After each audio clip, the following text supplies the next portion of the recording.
Hello ladies and gentlemen, welcome back to part 4 of a multi-part series we got going on where I give you 10 cars under different price ranges. First we did 25k, then we did 20, then 15, and now we're at 10k. And then we're going to do 9, 8, 7, 6, 5, 4, 3, 2, and 1. And guys, it's not just 10, but it's actually 12. Because a puppy like myself is giving you 2 honorable mentions. So there's technically 12 cars every list, and on top of that, every single list is going to be 10 different cars. So I'm going to give you a total of like a lot of cars. Also guys, before we get into it, I want to remind you guys that SmoothStance merch, SmoothStance hats, SmoothStance shirts, SmoothStance shorts are now officially live on the website. That's right, the website is now live. Go check it out, www.smoothstance.com/shop. All the prices are pretty cheap, and if you do pick something up, let me know. I'd really appreciate it. Thank you guys. Let's get right into the list. Number 10 is the Fiat Abarth 500, which comes with a 1.4 liter turbocharged inline 4 that makes 150 horsepower, and it was front wheel drive and extremely lightweight and pretty funny looking. But people are starting to like look up to these cars now, and it's making me a little bit of a happy boy. Like, they aren't the fastest things in the world, but that's not what they were built for. They were built to just be like fun little pocket racers, and they do that very well. I mean, any car with a very short wheelbase is going to handle very well, and that's exactly what this car has.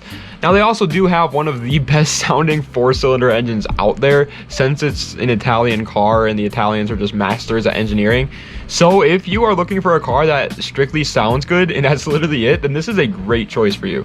Number 9 is the BMW Z4, which comes with a 3-liter inline 6 that makes 255 horsepower, and it was rear-wheel drive and only available in a convertible, which is super duper ultra cool. I love when certain cars do that, because then they look amazing and they really worry about the style of the car. Like, I feel like with a car that's supposed to be a coupe, but then they make like a roadster spin-off 350Z, they care less about the looks of the roadster version, and so it just looks awful. Like, everyone that comes out just as a convertible though always looks good, because it's the only car that they have to worry about.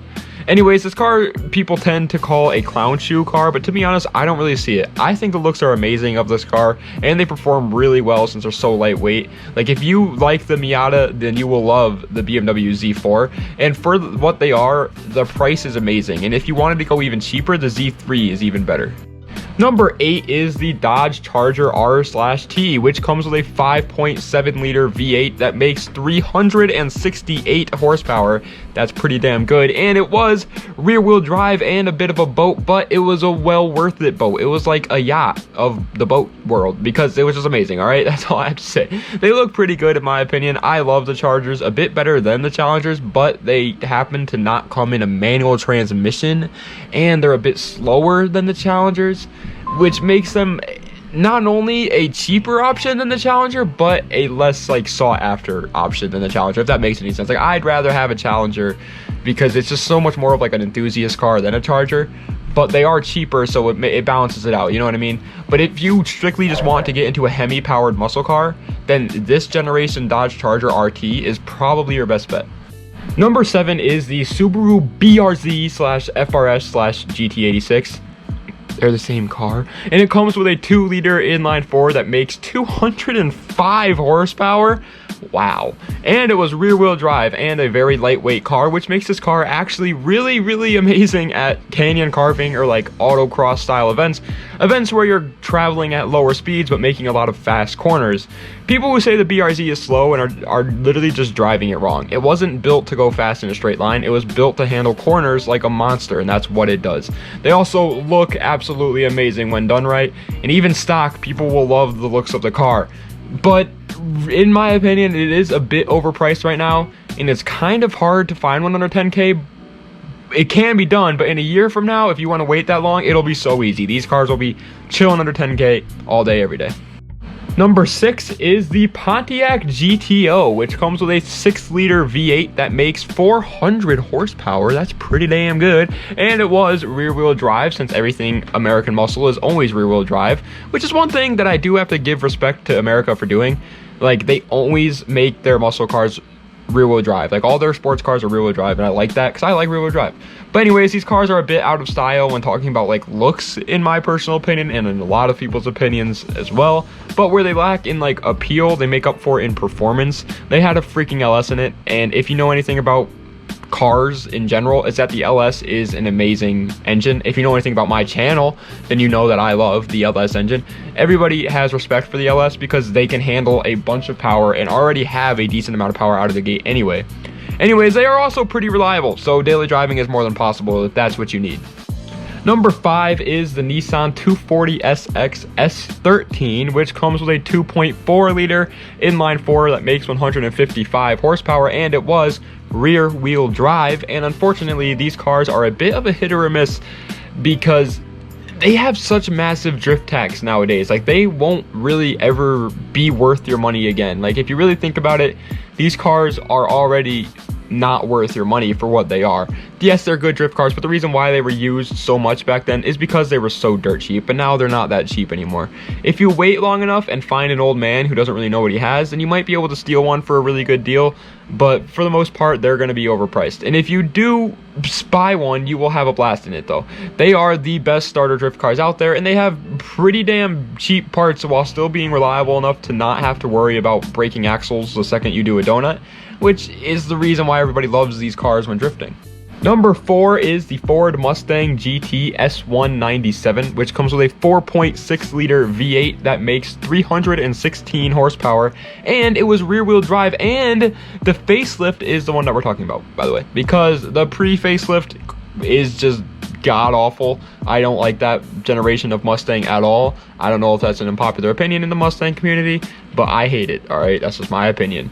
But either way, they are both under 10K, and they both perform pretty much exactly the same, with only a few minor differences on the facelift that makes it a little bit better, obviously. Personally, I've never been a fan of Mustangs in general, but I can't lie, they are a great choice if you want some really cheap speed. They also have one of the biggest communities out there, so working on them is really, really easy, especially if you're just like, oh, I'm a YouTube mechanic and that's okay, and you just look up everything. That's what I do, so no shame to you. Third place is the Infiniti Q50, which comes with a 3 liter twin turbo V6 that makes 300 horsepower, and it was either all-wheel drive or rear-wheel drive. And I would just be one happy sap to see a Q50 drifting, but people are too scared nowadays to drift newer cars, and it sucks. Like, when this car gets old, I guarantee it's going to be a drift missile. Why aren't they doing it yet? It would be so cool to see it.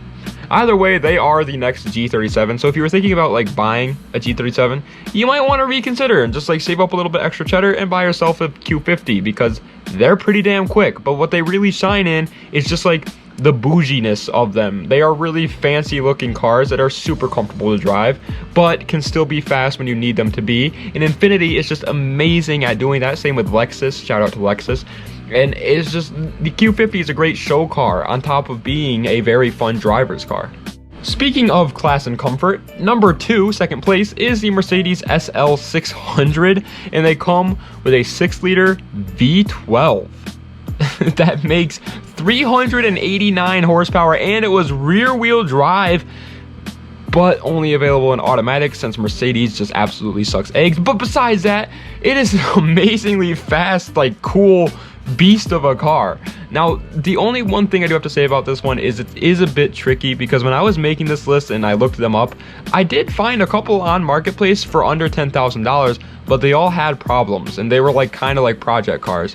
And then I went on Bring a Trailer, and they were selling for over 50 grand for a good one. So I don't know if they are just massively indecisive on what the price should be for one of these cars, or if I'm completely wrong. So take this one with a grain of salt, but I'm pretty sure that they're under 10K, because I found a couple on Marketplace and they didn't seem like they had that big of problems. Like, it seemed like a $200 fix. So either way, I do have to say, I think this is the first time a V12 has made one of my lists, and that right there is worthy of being second place. Now it is time for the honorable mentions, and there are 2 of them. And yes, this is a new concept to my channel. If you're just rejoining here, hello. And first off is the Nissan Safiro A31, and what makes these cars great is just the JDM factor of them.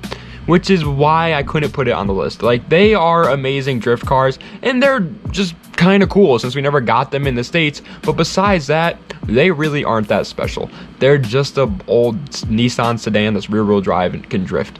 And next would be the Subaru WRX Hawkeye, which is an amazing choice, but the only reason I couldn't put it in this list is because we literally just talked about the Hawkeye STI. STI, by the way, that's why I'm saying this is just a WRX. Last video we talked about the STI, and that was literally last video, so I don't want to like annoy you guys with having it in here like literally 2 videos in a row, but it still is an amazing choice. If I had to put it on the list, I would have probably put it in like 4th. So if you want a Hawkeye WRX, it's a great choice for under 10K. And finally, first place number 1 is the Chevy Corvette C5, which comes with a 5.7 liter V8 that makes 350 horsepower, and it was rear-wheel drive. And no, we're not talking about the Z06 models. Those will run you quite a bit more, but they do have 405 horsepower, so if you do get one of those, good for you. But these cars are just, they're super cool to me, and they actually can do pretty much everything well, which is surprising. Like, most American muscle cars can go fast in a straight line, and that's about it. But these are just like, woo! Like, first of all, they're so reliable. So if you were a crazy man, you could easily daily drive one of these.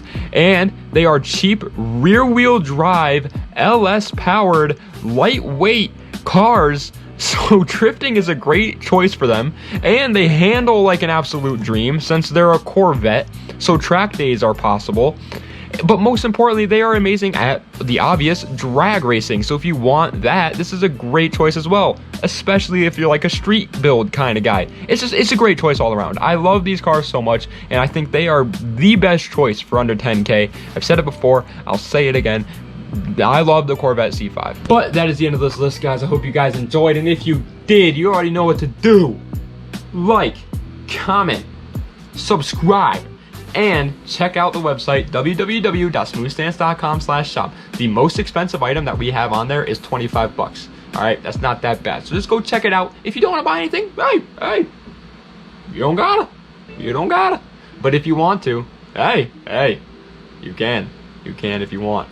Anyway, guys, thank you so much for watching. I really enjoy doing this series, but it is hard to make these lists. I'm going to be giving you guys, hopefully, a video on my upcoming plans for the channel tomorrow. For everybody that's wondering, since I said something about the good, the bad, and the ugly, but I'm kind of going back on that now. I kind of want to keep doing them. It's confusing, but I'm giving it a lot of thought, and I'm going to finish my thinking tonight, and then I'm going to update you guys tomorrow on my future plans for the channel. Anyway, guys, thank you so much for watching. Das Vidania. Have a nice night.